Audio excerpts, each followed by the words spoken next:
today are in the garden here at Belgrave Neighbourhood Cooperative Housing Association, and as you can see there's lots going on, and we're hoping to transform this place and turn it into a community garden and bring more people in here.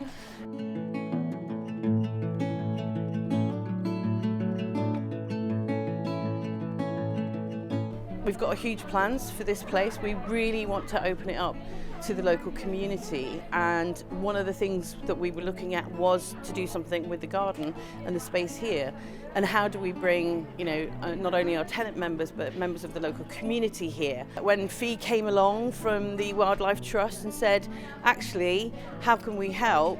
It kind of all happened at the perfect time, if you like. So Nextdoor Nature became involved in Belgrave with the Neighbourhood Centre. The Housing Association have over 300 properties, over 400 residents across the city centre. So one of the first meetings we had, she took me across the city to show me where we could potentially be working. And there's loads and loads of little tiny patches. But little did I know that this is here. And they were already hosting some warm space meetings with their local community on a Monday afternoon, so I was able to sort of slot into some of those, introduce myself, become part of the furniture here, make myself a bit of a nuisance, and just start to sort of talk about people's connection with the environment and nature. And it transpires there's a lot of keen food growers amongst us. So I think we've got lots of plans to sort of transform this into a haven for wildlife and a little food growing hub for people. So it's very early days, but as you can see, the potential is enormous. I think these places are absolutely essential to bring the community together. A nice hub for people to meet up, have a chat, a cup of tea or coffee, and get to know more about nature, more about protecting wildlife, greening up urban areas. From a social perspective and a mental health perspective, it breaks the isolation. So I think it's a really good thing for all generations, really. Gardening's therapeutic anyway, so we've got a lot of tenants that have got mental health problems, so gardening is one form of treatment. But at the same time, it's getting the community together and you're making friends.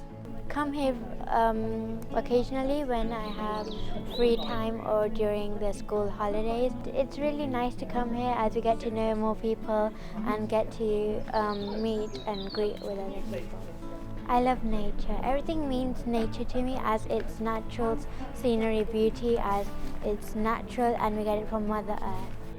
We are at the very start of this project here.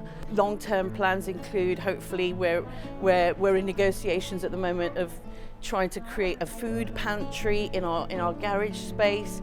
So we're keeping our fingers crossed for that. I'm hoping to bring in lots of partners from across the community that can support this group going forward. So we've got the police involved. I'm hoping to bring in the council, who I'm already working with on another project. I've got men in sheds involved. We have no tools at the moment. We're literally starting with nothing. They've got some surplus. They're going to send them our way. I may not see some of the planting and some of the things that this will evolve into, but my role here is to underpin it with all of that support so that it's got life. We just need a few more regular volunteers and then we're good to go. We want you to come in, we want you to be a part of the changing nature of this space. We want you to make some of those decisions. We want you to be able to make new friends. And that's just a little part of it. We want to be more part of the community here.